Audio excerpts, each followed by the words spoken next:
What's up, YouTube? It's the Action Figure Grader coming back to you with a quick review. I thought we'd talk about the 40th anniversary Black Series release of the Stormtrooper. And for those of you who are collectors of the Black Series, you guys know these 40th anniversary figures very well. Basically, they are figures in the 6-inch format, which is standard for the Black Series, and they put them on the original 12 card backs. So the original 12 figures, just to celebrate the 40th anniversary of Star Wars A New Hope in 2017. And this, to me, is the quintessential Black Series figure. I mean, it's just an awesome update. They did everything right for this one, and I absolutely love it. I really have zero complaints about this figure. Let's take a closer look at him, and I'll tell you a couple of things that may be important, may not. But here's the sticker for it. It's this 2017 Hasbro Star Wars Black Series 40th Anniversary Stormtrooper, 9.0 uncirculated. One thing I did want to point out that this AFA sticker does not show, but they do cover moving forward, is that this one has, you see where it says age? That is in all capital letters. The original run for these in 2017, they had capital A, lowercase g, lowercase e. So when these were re-released, for whatever reason, they updated it to have capital letters. Now, AFA did not notice this when they were doing early gradings for the re-release figures like this one. This is a re-release. This is not the original run from 2017. But they have since updated their stickers to mark for that and note that. And they say age text in caps is what they put underneath the Stormtrooper label on the AFA sticker. So if you see age text in caps, it means it's the second run of these 40th anniversary figures and not the original first run. For whatever reason, those first run figures do go for a little bit more graded.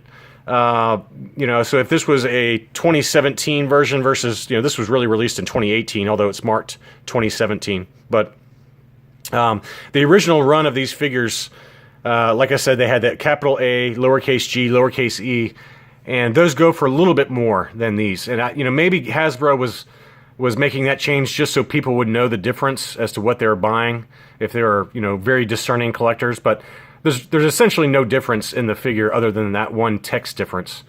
And so if you're seeing any of these online that are graded that has that age text in caps line on the AFA sticker, that's what that refers to.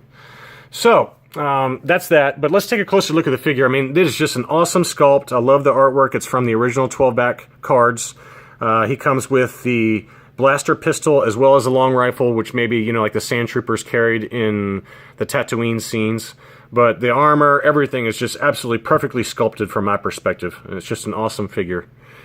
And here's the back of the card, so you can take a look at it. It's the standard 40th anniversary cards.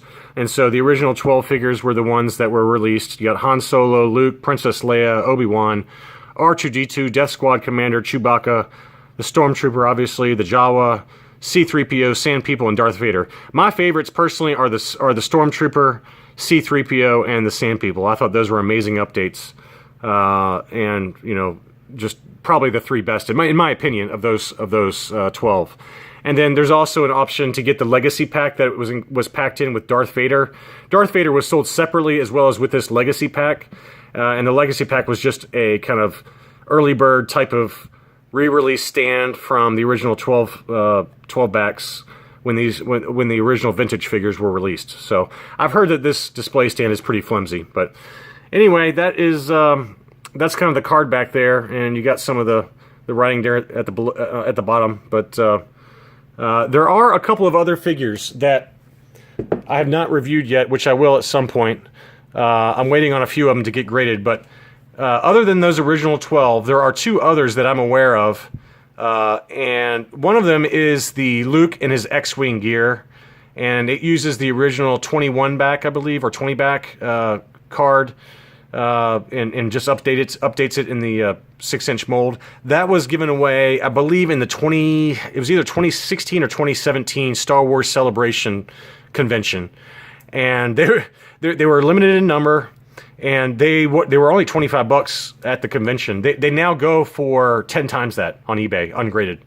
So they're very, very expensive. They're very hard to find. I've got two of those in grading right now. So whenever they get back, it probably won't be till December or January when I get those back. But whenever I do get them back, I will show them to you so you can take a look at them. I'm not expecting high grades for them. Most of them were pretty much manhandled, unless you know, the owner got an uncirculated case, which is very difficult to do. But anyway, I think I've got 2 of those that'll probably come back about 8.5. And then I've also, the other figure that was released to coincide with this 40th anniversary was the R5-D4 droid, another 21 back figure. And that one was a GameStop exclusive. You can find that either with the GameStop sticker on the card back or without. I've got both of them also in grading. So whenever those get back, I will share those. And I'm not expecting high grades for them, but you know, probably 8.5s across the board for them. But they're hard to find figures, so I went ahead and picked them up. And but yeah, the Luke and X-Wing, for those of you who are looking for one of those, I mean, you can see on eBay one of those graded as a 9.0, you're probably going to spend at least $500 for it. Maybe you might get lucky and get an auction, but at minimum, I'd say $400, probably more like $500 for one of those graded. Ungraded, you might get one for between $200 to $250, maybe slightly lower than that, but not much. So they've really just shot up in value just given the exclusivity of them. But anyway, I'm getting off subject, but you know, this Stormtrooper to me is one of the best in the line, and for any of you considering getting some of these 40th anniversary, I definitely recommend a pickup for this one. It's a must-have for any Black Series collector. Thanks for watching. I'll talk to you soon.